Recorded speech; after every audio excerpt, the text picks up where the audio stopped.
அலி ரதியல்லாஹு அன்ஹு அவங்களுடைய வாழ்க்கையில் சிறந்த படிப்பினைகள் நமக்கு கிடைக்குதுங்க. முக்கியமாக நஹராவான் போர் நடந்தது. ஹவாரிஜிகளுக்கு எதிராக அலி ரதியல்லாஹு அன்ஹுவை எதிர்த்து அவங்க போர் செய்கிறாங்க.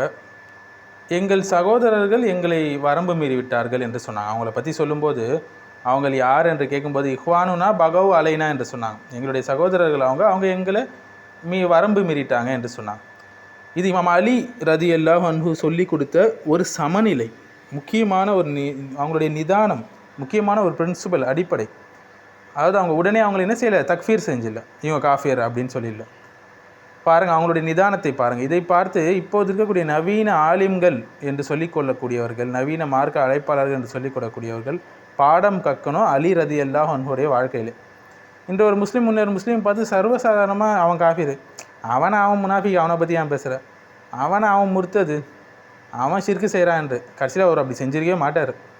இவருக்கு அவர் மேலே இருக்கிற கோபத்தில் 5 நிமிஷத்தில் ஃபத்துவா, 5 நிமிஷத்தில் லேபிளிங், பட்டம் கொடுத்துறது, கொஞ்சம் கூட யோசிக்காமல் பிற முஸ்லீம்களை பற்றி மோசமாக பேசிவிடுவது. ஆனால் 1400 வருடங்களுக்கு முன்பு அவர்களுக்கு எதிராக வாள் எடுத்தவர்களை பற்றி இமாம் அலி ரதியல்லாஹு அன்ஹு என்ன சொன்னாங்க தெரியுமா? இஹ்வானுனா பகவ் அலைனா, எங்கள் சகோதரர்கள் எங்கள் மீது வரம்பு மீறி விட்டார்கள் என்று சொன்னாங்க.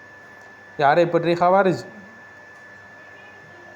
அலி ரதியல்லாஹு அன்ஹுவை காஃபிர் என்று சொன்னவங்க, ஹுக்கும் அல்லாஹ்வுக்கே என்ற வசனத்தை தவறாக பயன்படுத்தினவங்க, ஆயுதம் எடுத்தவர்கள், பொதுமக்கள், அதாவது முஸ்லீம்களை கொன்றவர்கள், சஹாபாவுடைய ஒரு மகனை கொன்றவர்கள். இவ்வளவு செஞ்சும் அலி அவர்களை காஃபிர் என்று சொல்லவில்லை ரதியல்லாஹு அன்ஹு.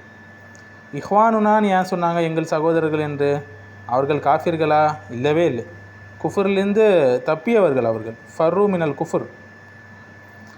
மற்றொருவர் இவங்க முனாஃபிக்குகளான்னு கேட்டாங்க அலி ரலியல்லாஹு அன்ஹு. அப்போ இல்லைன்னு சொன்னாங்க. ஏன்னா முனாஃபிகள் அல்லாஹ்வை குறைவாக தான் திக்ர் செய்வாங்க, இவர்கள் அதிகமாக நினைக்கக்கூடியவர்கள் என்று. ஸோ இதுலேருந்து நமக்கு கிடைக்கக்கூடிய பாடம் என்னன்னு பார்த்தீங்கன்னா, ஒருத்தவர் ஒரு பாவம் செஞ்சிட்டா, ஒரு பிழை செஞ்சிட்டா, ஒரு பிதத்தான விஷயம் செஞ்சிட்டா உடனே அவரை காஃபிர் என்று சொல்லக்கூடாது. வாள் எடுத்தாலும் சரி. இன்றைய தாயிக்களுடைய அவசரம் பார்க்கலாம் இல்லைங்களா? அப்போ தான் மார்க்கம் படிச்சுட்டு வந்திருப்பாங்க, ஒரு 3 வருஷம் 4 வருஷம் இளைஞர்களாக இருப்பாங்க பெரும்பாலும். ஏன்? நாங்கள் சத்தியத்தில் இருக்கிறோம் என்று சொல்லக்கூடிய சிலர் கூட இந்த நோயால் தவிக்கிறாங்க. பிறரை ஏதாவது ஒரு லேபிள் பண்ணிடணும், வழிகேடன் முத்திரை கொடுத்துடணும். சரி, ஆதாரம் இருந்தால் செய்யலாம், அதுவும் அதற்கென்று ஒரு சில அடிப்படைகள் இருக்குது. ஆதாரமே இல்லைன்னாலும் இஷ்டத்துக்கு லேபிள் குத்துறது இல்லைங்களா? ஒரு தவறான கருத்து சொல்லிட்டா அவன் காஃபிர், ஒரு தவறான ஒரு பாவம் செஞ்சுட்டா அவன் பிதத்வாதி, முர்த்தது.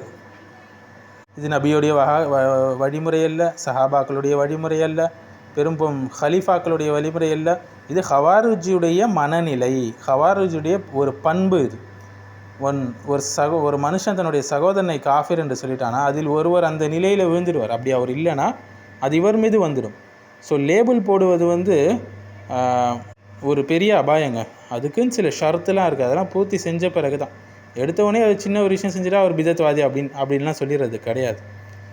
ஹவாரிஜிகள் பிதத் இருந்தது அவங்கக்கிட்ட, ஆனால் பெரும்பாலான சலஃப் அவர்களை காஃபிர் என்று சொல்லவில்லை. ரலியல்லாஹு அன்ஹு எதிராக வாள் ஏந்தியவர்களையே சகோதரர்கள் என்று சொன்னாங்க. அவர்களை முஸ்லீமாக நடத்தினாங்க. போரில் அவர்களுடைய பெண்களை, பிள்ளைகளை அடிமைகளாக அவங்க பிடிக்கவில்லை, மாறாக. ஏன்னா அவங்களாம் முஸ்லீம்களாக கருதுனாங்க அவங்கள.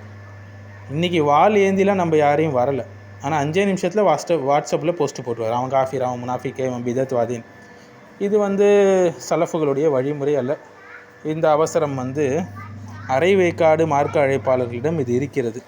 ஒரு ஆழமான ஆலிம், கல்வியை சுமந்த ஒரு ஆலிமிடம் இந்த பண்பு ஒருபோதும் இருக்காது.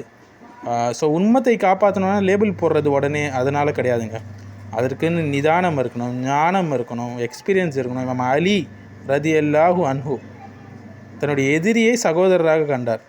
நாம் முஸ்லீம் சகோதரனே எதிரியாக காண்கிறோம். எவ்வளோ மோசமான விஷயம் பாருங்கள்.